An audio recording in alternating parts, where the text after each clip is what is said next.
Hello বন্ধুরা, আমি অশেষ আর আমার সাথে আছে আপাতত শঙ্কর। ঠিক আছে, তো আমরা ম্যাক্সিমাম 4-5 জন আছি আমাদের রুমে। তো আমরা আপাতত আছি কোথায়, ব্যাঙ্গালোরে। ঠিক আছে, ব্যাঙ্গালোর যেখানে আপাতত আমরা কাজ করছি। আর আপাতত আমরা দেখাবো যে আমাদের লাইফস্টাইলটা কেমনভাবে কাটাচ্ছি, কী কাজ করছি, কত টাকা কামাচ্ছি, আর কী কী পরিস্থিতি, কী কী সমস্যা হতে পারে ব্যাঙ্গালোরে। ঠিক আছে, তো আমরা সকাল সকাল উঠে পড়েছি 5টার সময়। ডেলি আমাদের 5টার সময় উঠতে হয়, 6টার মধ্যে কোম্পানি পৌঁছতে হয়। তো সেই জন্য আমাদের একটু সকাল সকাল ভোরে ভোরে উঠতে হয়।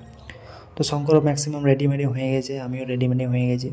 তো সকাল সকাল উঠে পড়েছি। আর আমি সবথেকে ইম্পর্টেন্ট 2-4টে কথা বলবো, যেমন কি কত টাকা ইনকাম করতে পারবে, কী কাজ করলে সুবিধা হবে, কীভাবে কী চলছে, কী কী অসুবিধা হতে পারে, মানে অনেক কিছু ব্যাপার আছে। ঠিক আছে, কত টাকা ম্যান ব্যাপার হলো কত টাকা ইনকাম করতে পারবে, কী কাজ করা সবথেকে বেটার হবে, বা কী কাজ করলে সুবিধা আমার মনে হয়। তো আমি একটাই কথা বলবো, ফার্স্টেই বলে দিচ্ছি কিছু একটা কাহিনি, যে যারা আসছো নতুন ব্যাঙ্গালোর, যারা আসবো ভাবছো বা যাবো, ঠিক আছে, আমি একটাই বলবো, কোনো অন্য কিছু কাজ করা বাদ দিয়ে, যেমন কি কোনো কোম্পানিতে হোক বা হাউসকিপিং হোক বা সিকিউরিটি হোক, তার থেকে অনেক ভালো তুমি করো যে ডেলিভারি। ঠিক আছে, ডেলিভারি যদি করো তো তুমি একটাই জিনিস অসুবিধা কি, তোমার সমস্যা হলো ওই ট্রাফিক। এখানে শুধু একটু ট্রাফিক সমস্যাটাও বেড়ে, বাকি সব কিছু ঠিক আছে। ইনকাম ম্যাক্সিমাম ভালো আছে। লাস্টে দেখাবো যে শঙ্কর কত টাকা ইনকাম করছে বা আমরা কত টাকা ইনকাম করছি, সেটাও দেখাবো লাইভ প্রুফ একদিনে। ঠিক আছে, শুধু আজকে দিনের ইনকামটা দেখাবো। তো আমরা সকালে উঠে আসার পর ব্যাটারি চেঞ্জ করলাম। তারপর এখানে আমাদের বন্ধু দীপকও আছে। কথা বলতে বলতে মানে এখানে এখন ম্যাক্সিমাম 5:30 বাজছে। ভোরবেলাতে ব্যাঙ্গালোরে কেউ ওঠে না বললেই চলে, কেউ ওঠে না এখন। তো ঠান্ডা প্রচুর পরিমাণ। তো সেখানে শঙ্কর দেখিয়েও দিয়েছে যে ভাই কটা আমি পড়ে আছি, কেমন মানে পরিস্থিতি। তো এখানে বেশি বড় ভিডিও করবো না, ছোটো মতন একটা ভিডিও। তো আস্তে আস্তে আমরা কোম্পানি পৌঁছে গেছি টুকটুক করে গাড়ি নিয়ে। তো আপাতত মানে ব্যাঙ্গালোরও মানে বুঝতে পারছি যে ডেলিভারি বয় বহুত আছে, কিন্তু মানে তোমরা যদি করতে চাও তো ডেলিভারি করো। ব্লিঙ্কিট হোক, জেপ্টো হোক, যে কোনো কোম্পানিতে হোক তোমরা করো, বা জোম্যাটো আছে, সুইগিও আছে, এগুলো তো করতে পারো। ডেলি তোমার 1000 অপারেশন হবে। ঠিক আছে, কিন্তু একটাই সমস্যা কি, তোমার খরচাও আছে। যেমন কি ডেলি তোমার মানে সকালবেলায় খাবারে 50 টাকা করে যাবে। এখানে 50 টাকা নিচে কোনো গল্পই নেই। ঠিক আছে, 50 টাকা করতে যাবেই। তারপর যাবা ধর গাড়ি, যেমন মাসে তোমার 8,000 টাকা থেকে 9,000 টাকা গাড়িতেই যাবে। ঠিক আছে, তাহলে তোমার যে 30-40 হাজার টাকা খামার, তাহলে সেই হিসেবে তোমার টাকাটাও যাবে। কিন্তু ম্যাক্সিমাম আমার যদি অন্য খরচার তুলনায় এটাতে তোমার একটু হলেও মানে তোমার হয়ে যাবে, বেশি ইনকাম করতে পারো। যাদের অল্প সুখের শরীর তারা তো একদমই পারবে না ফার্স্ট কথা, কারণ এটা রোদ বৃষ্টি ঝড় সারা মানে অনেক ম্যাক্সিমাম 16 ঘন্টা টাইম দিতে হয়, সকাল 6টা থেকে রাত 11টা অবধি টাইম। ঠিক আছে, তো আমরা আমার অর্ডারও নিলাম, শঙ্কর অর্ডারটা নিলাম। ওর সাথে ভিডিও বানাতে পারছি না, কারণ ওই অর্ডার নিয়েও একটু ব্যস্ত।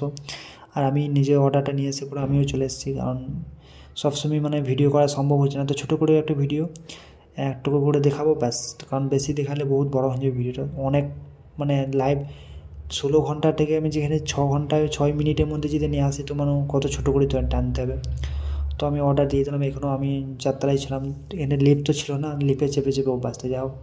আবার দ্বিতীয় লোকেশনে এসেছিলাম। এরকম করে ম্যাক্সিমাম আস্তে আস্তে আস্তে ফুল ট্রাফিক ভাই, ফুল ট্রাফিক। ব্যাঙ্গালোর মানেই ট্রাফিক, এত পরিমাণ ট্রাফিক, এখান থেকেও ট্রাফিক। ঠিক আছে, তো আমি শঙ্করকে বললাম, শঙ্কর চল তাহলে, খিদে মিদে লেগে গেছে, দুপুর তো ম্যাক্সিমাম হয়ে গেছে, আমার চল তাহলে খেয়ে আসি। এরকম করে মানে হবে না, খিদে তোর। আর আমরা একবারই সকাল 6টা থেকে রাত 11টা অবধি আসি। তো চলে এসেছিলাম এখানে আমাদের আঙ্কেলের কাছে, কারণ এখানেই আমরা খাওয়া দাওয়া খাই, পরিষ্কার পরিচ্ছন্ন ঠিকঠাক ভালোই লাগে এখানে খেতে। এই হলো খাবার, আমাদের খাবার। আর এখানকার ব্যাঙ্গালোরের খাবার এটা কিছু নয় ভাই। কোকোনাট চাটনি, একটা কী চাটনি ভাই, আর একটা কী দিছে ওটা জানি না, বরাবরই দেয়। তো আমরা খাওয়া দাওয়া করবো, রিটার্ন আমরা কোম্পানি চলাম। বাইরে স্টোর বেড়ে, ঠিক আছে, কোম্পানি বলতে স্টোর, বিগ বাস্কেট স্টোর। তো আবার বৃষ্টিও চালু হয়ে গেছিলো, সেই জন্য ভিডিও করা সম্ভব হচ্ছিল না। তারপর জাস্ট 1-2টা ভিডিও করে এলি যে জল পড়ছে। ঠিক আছে, ডেলি জল ভাই, ডেলি জল। তো যারা যারা আসছো আপাতত তাদের একটাই কথা বলবো, ব্যাঙ্গালোর বা চিন্তা ভাবনা করেছো কখনো যদি ব্যাঙ্গালোর যাবো, তো বলবো ভাই ডেলিভারি করো, অনেক টাকা আছে, অনেক ঠিকঠাক যে ইনকাম করবে। এবার রাতও হয়ে গেল, ঠিক আছে। তো আমি তোমাদেরকে দেখাবো যে কত টাকা ইনকাম করলো, সত্যি বলছি, রিয়েলিটি দেখাবো যে কত টাকা ইনকাম করছে শঙ্কর। ঠিক আছে, আমারটা যে কম, কেন আমি ভিডিও নিয়ে ব্যস্ত ছিলাম যেহেতু। তো ওরকম করতে করতে রাত হয়ে গেলো, সন্ধে হয়ে গেলো, আবার সন্ধে থেকে আবার রাত হয়ে গেলো মনে হচ্ছে। তো যাই হোক, বেশি করে ফেললাম মনে হচ্ছে এখানটাতে। তো শঙ্করকে বললাম চল রুম চলে যাবো, জল পড়ছে ঝিমঝিম করে। তো 10:30 এরকম কিছু বাজছে। তো আমরা রুম চল, শঙ্করকে বললাম কিছু বল, কিছু বলার আছে তোর, তখন ও লজ্জাতে কিছু বললো না। আমি চল তাহলে রুমই চল, রুমেই কিছু দেখা যায় তোর কত টাকা ইনকাম হলো। তো শঙ্কর দেখায় দেখো 1119 টাকা ইনকাম করেছে, 31টা অর্ডার মেরেছে। ঠিক আছে, কত ঘন্টা ওখানে টাইমও আছে যে কত ঘন্টা কাজ করেছে, ঠিক আছে। আমার যেহেতু আজকে 16 ঘন্টা ডিউটি হয়নি, আরও কমই ডিউটি হয়েছে, তো 16 ঘন্টা ডিউটি হলে আর এখানে বেশি হতো। তো আপাতত আমাদের খাওয়া দাওয়ার টাইম চলে এলো, ম্যাক্সিমাম তোমার জল পড়ছে, বৃষ্টি পড়ছে, সেই জন্য তো বেশিক্ষণ থাকা গেল না, ভিজে গিয়েছে একটু। আর যে আমাদের জামাই এসছে, তো জামাই আমাদের জন্য মানে মাংস করা হয়েছে যেহেতু, তো রান্না বান্না করার পর খাওয়া দাওয়া করবো, কারণ না খাওয়া দাওয়া করলে তো সমস্যা আছে। একবার সেই সকাল থেকে বেরোনোর পর রাত হয়ে যাচ্ছে একদম, সকাল আবার রাত, সকাল আর রাত, এই করতে করতে আমার বেঞ্চে খান্ডু বদনটাও দেখিয়ে নিলাম। আর শঙ্কর আছে, মন্তুষ আছে, এদিকে আমাদের জামাই আছে, আর দীপক আছে ধারে পাশে আমাদের, তারপর অনেক ছেলে আছে আরও, মথুরও আছে, মথুর যেহেতু কোম্পানিতে আছে এখন। তো থ্যাংক ইউ।